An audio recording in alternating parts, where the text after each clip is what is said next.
आज एक्सपेरिमेंट कुछ ऐसा करेंगे जहां पे डेंसिटी का बहुत इंपॉर्टेंट रोल होगा। फोर्स से छोड़ते हैं तो डूब जाना चाहिए था, लेकिन ये डूब ही नहीं रहा।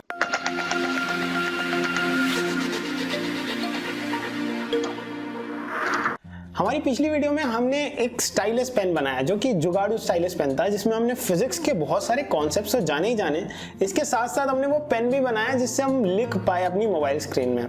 मुझे बहुत अच्छा लगा जब आप में से कुछ स्टूडेंट्स ने मुझे फोटोज वीडियोस भेजे जिसमें आपने अपना होममेड स्टाइलस पेन बनाया। हम ये देख रहे हैं कि अगर हम अपने आसपास की चीज़ों को थोड़ा सा और ज़्यादा गौर करें तो हम पढ़ाई भी कर सकते हैं और साथ के साथ कुछ इंटरेस्टिंग चीज़ें भी कर सकते हैं जो हमारे काम में आ सकती हैं। इसी तरीके का एक एक्सपेरिमेंट मैं आज करने जा रहा हूँ। इस एक्सपेरिमेंट में आप बहुत सारी चीज़ें सीखेंगे, फिजिक्स से रिलेटेड, केमिस्ट्री से रिलेटेड बहुत सारे मैं आपको चीज़ों का नाम बताऊंगा और इस सिंपल एक्सपेरिमेंट से आप उन सबको सीख जाओगे। ये देखने में भी इंटरेस्टिंग लग रहा है और करने में भी बहुत ज़्यादा इंटरेस्टिंग लगेगा। सबसे पहले बात करते हैं हम डेंसिटी की, है ना। तो हम बोलते हैं कि भाई density is equal to mass upon volume. बहुत आपने ये बेसिक फॉर्मूला है, आपने 6th 7th 8th में पढ़ लिया होगा, नहीं ध्यान दिया तो 9th में पढ़ लिया होगा। मास यानी अमाउंट ऑफ मैटर, है ना, और अपना वॉल्यूम मतलब कितना मटेरियल, कितना मास आ सकता है। यानी अगर हम इस ग्लास की बात करें, एक सिलेंड्रिकल शेप है, वॉल्यूम होगा इसका एरिया, बेस एरिया इनटू इसकी हाइट, तो उतना उसका वॉल्यूम होगा और उतना इसमें वाटर आ सकता होगा। डेंसिटी क्या होती है? मास अपॉन वॉल्यूम, है ना। डेंसिटी की अगर हम यूनिट की बात करें तो अगर हम ग्राम और सेंटीमीटर की बात करें तो ग्राम पर सेंटीमीटर क्यूब, है ना। और अगर हम केजी और मीटर की बात करें तो केजी पर मीटर क्यूब। डेंसिटी क्यों बता रहा हूं? आज एक्सपेरिमेंट कुछ ऐसा करेंगे जहां पे डेंसिटी का बहुत इंपॉर्टेंट रोल होगा, ठीक है। तो मैं क्या करूंगा कि मेरे पास ना दो तरीके के बिस्किट्स हैं। एक ये बिस्किट है जो कि डबल लेयर है और क्रीम बिस्किट है, और एक ये बिस्किट है। मैं इन बिस्किट को पहले तो वाटर में डिप करूंगा और उसके बाद मैं इन दो ग्लासेस में इनो डालूंगा और उसमें डिप करूंगा। कुछ इंटरेस्टिंग रिजल्ट्स आएंगे जो कि मैं चाहता हूं कि आप देखें, मैं उन्हें बताऊं ना, तभी आपको मजा आएगा इस पूरे कॉन्सेप्ट को समझने में। एट द एंड हम कुछ कॉन्सेप्ट्स की भी बात करें, हमने क्या क्या सीखा। तो वीडियो एंड तक जरूर देखिए ताकि आपको ये इंटरेस्टिंग एक्सपेरिमेंट समझ में आए। सबसे पहले ये क्रीम बिस्किट इस नॉर्मल वाटर में जाएगा, देखते क्या होता है। तो ये नीचे है, थोड़ी देर के लिए ऊपर रुक रहा था, रुकने का ट्राई कर रहा था, लेकिन ये नीचे चला गया। अब देखते हैं कि ये सिंगल लेयर बिस्किट क्या करता है, कैसा इसका मोशन होता है। और इसको डालता हूं मैं नीचे, ज्यादा देर तक रुक रहा है और गया, नीचे गया। दोनों बिस्किट्स नीचे चले गए। मेरे 9th वाले स्टूडेंट जो अब 10th में गए हैं, उन्होंने एक कंसेप्ट पढ़ा होगा कि एक आयरन नेल तो डूब जाती है लेकिन एक शिप फ्लोट करता है। और उसमें उन्होंने ये पढ़ा था कि क्योंकि आयरन नेल की डेंसिटी बहुत ज्यादा होती है ना, मास बहुत ज्यादा है छोटे से वॉल्यूम में, इसलिए वो डूब जाता है।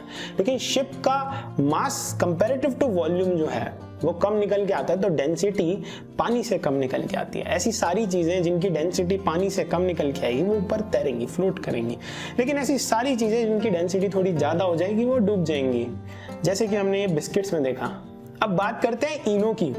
तो मेरे पास इनो भी है और इसको मैं डालने वाला हूं पानी में, और फिर हम देखेंगे कि इस इनो के डालने से क्या फर्क पड़ता है।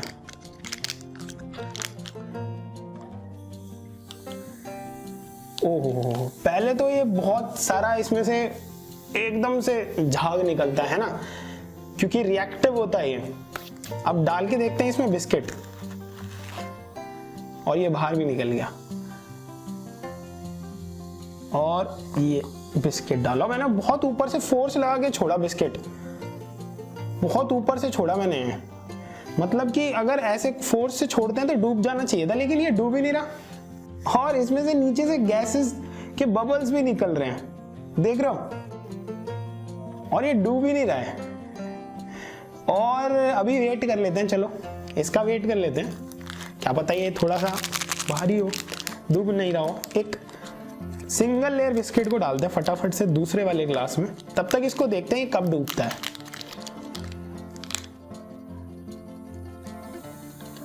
और इसमें से भी बहुत ज़्यादा बबल्स वगैरह निकलेंगे और झाग वगैरह निकलेगा। अब देखो ये जो इनो होता है ना, ये एक एंटासिड होता है, अगर आपको पता हो तो। ये क्या करता है कि आपको पता है कि आपके स्टमक में HCl सिक्रीट होता है क्या, ताकि आपके फूड का डाइजेशन हो सके, है ना। देखो हम साथ साथ पढ़ाई की भी बात कर रहे हैं, लेकिन मजा आ रहा है थोड़ा सा, है ना। तो HCl हमारे स्टमक में सिक्रीट होता है, जिससे कि क्या होता है कि जो हमारी क्या कहते हैं डाइजेस्टिव सिस्टम है, एसिड सिक्रीट होगा तो हमारे जो फूड है उसको डाइजेस्ट होने में मदद मिलेगी। लेकिन कभी कभी क्या होता है, एसिड बहुत ज़्यादा हो जाता है ना, एसिडिटी हो जाती है, काफ़ी लोगों को होती है। बच्चों को कम होती है क्योंकि बच्चे घूमते फिरते रहते हैं। अब मैं इसको डालने वाला हूँ और फिर हम आगे बात करते हैं। और ये भी तेज़ी से डाला और ये भी नहीं गिर रहा। तो भाई एसिडिटी हो जाती है, ज्यादातर पेरेंट्स से सुना होगा भाई एसिडिटी हो रही है, इनो दो फटाफट। बच्चों को नहीं होती, हम घूमते फिरते रहते हैं, है ना, दौड़ते रहते हैं, तो बच्चों को नहीं होती, लेकिन पेरेंट्स को हो जाती है। एसिड को न्यूट्रलाइज करने के लिए वो इनो पीते हैं, जो कि एक एंटासिड है। वो सॉल्ट और वाटर ये लिबरेट कर देता है, एसिड को न्यूट्रलाइज कर देता है सॉल्ट और वाटर में, और आपका पेट एकदम ठीक हो जाता है। इसीलिए बोलते हैं काम शुरू सिर्फ 6 सेकंड में। क्यों?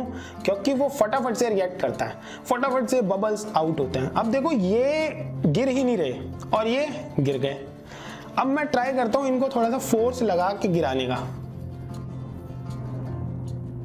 देखो, अरे ये ब्रेक भी हो जा रहा है, लेकिन ये ब्रेक होने के बाद भी नीचे नहीं जा रहा, देखने ये ऊपर ही रह रहा है। और ये भी ब्रेक हो जा रहा है, लेकिन मैंने इसके टुकड़े भी कर दिए, मतलब पीसीज में भी ब्रेक कर दिया, लेकिन ये ऊपर ही रह रहा है। अब हम डिस्कशन कर लेते हैं, तब तक देखते हैं क्या ये इसको डिसॉल्व करूं।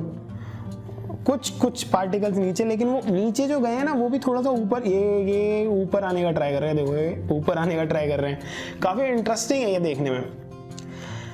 तो ऐसा हो क्यों रहा है भाई? तो इसके बहुत सारे रीजन है। सबसे पहला ये है कि जब मैंने इनो डाला ना, तो हमने वाटर की डेंसिटी को कर दिया बहुत ज्यादा, है ना। उसमें इनो डाल दिया, उसमें मैटर और ज्यादा ऐड कर दिया, डेंसिटी ज्यादा हो गई, गाढ़ा हो गया ये, अगर हम सिंपल भाषा में कहें तो।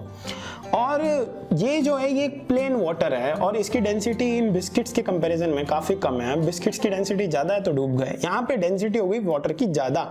इसके साथ साथ जो बबल्स रिलीज हो रहे हैं, जो गैस रिलीज हो रहे हैं, वो नीचे से एक ऊपर फोर्स लिबरेट कर रहे हैं, यानी अप थ्रस्ट दे रहे हैं। भाई कोई भी चीज ऐसे नीचे क्यों गिर जाती है? अगर मैं ये पेन की बात करूं, इसे ऐसे छोड़ दूं, क्यों नीचे गिर गया? क्योंकि फ्री फॉल है, यानी नीचे से कोई फोर्स ऊपर नहीं आया, ग्रेविटेशनल फोर्स ने इसको नीचे गिरा दिया, अपनी तरफ अट्रैक्ट कर दिया, तो पेन नीचे गिर गया, ऊपर नहीं उठ पाया। अगर इस ग्रेविटेशनल फोर्स के अगेंस्ट कोई फोर्स यहां से हो, तो कॉन्टिन्यूसली इसे ऊपर पुश कर रहा हो, तो क्या ये गिरेगा? नहीं।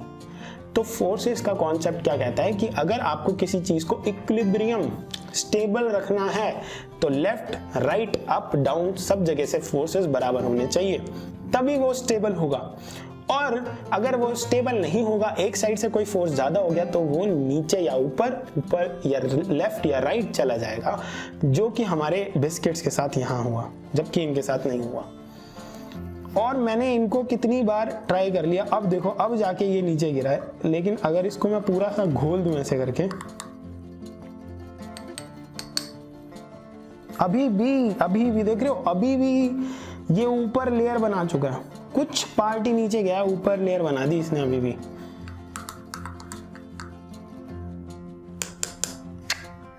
ये अभी भी ऊपर जा रहा है। दिस इज बिकॉज ये एक अपवर्ड फोर्स मिल रहा है ना इसको, जो ये एसिड एंटी एसिड का जो रिएक्शन है, इससे अपवर्ड फोर्स जो मिल रहा है वो बहुत ज्यादा है, जिससे ये ऊपर की तरफ उठ रहा है।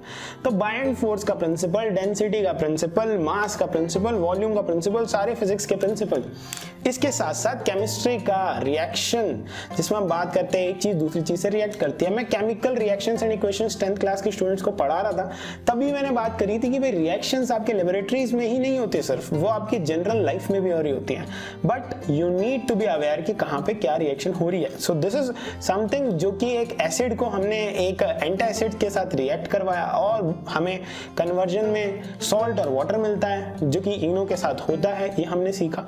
और साथ के साथ ये एक ब्यूटीफुल सा एक्सपेरिमेंट हमने देखा। तो आई होप आपको ये पसंद है, क्योंकि मुझे कमेंट सेक्शन में ज़रूर बताएं। आप जब बताते हो तो मेरे को मोटिवेशन मिलती है कि हाँ और वीडियोस बनानी है। इसके साथ साथ बहुत सारे कॉन्सेप्ट्स हैं मेरे दिमाग में जिनसे रिलेटेड मुझे वीडियोस बनाने हैं आगे, और मैं बनाता भी रहूँगा क्योंकि आप लोगों को लिटरली ये पसंद आ रहे हैं। So thank you for watching this. इसको आप शेयर करना अपने दोस्तों के साथ। मैं चाहता हूँ ज़्यादा से ज़्यादा लोग देखें, और मैं चाहता हूँ कि हम लोग पढ़ाई इस तरीके से करें कि हम थ्योरेटिकल नॉलेज तो गेन कर ही रहे हैं, साथ के साथ प्रैक्टिकल नॉलेज भी गेन करें, तभी तो पढ़ने में मजा आएगा। सब चीज़ों का प्रैक्टिकल नहीं हो सकता, लेकिन जिनका हो सकता है उनका तो करके देखें। क्या पता हमें जो चीज़ समझ में आ रही है वो लंबे समय तक हमारे दिमाग में रहे। So this is what I want to do through this session, through these videos जो कि मैं रिलीज कर रहा हूँ। I hope you are loving them. I am loving them and I am enjoying to teach you like this. So thank you for watching this video. तब तक के लिए इनको मैं देखता हूँ। आप जाइए और करना एक्सपेरिमेंट कर लीजिए। Thank you.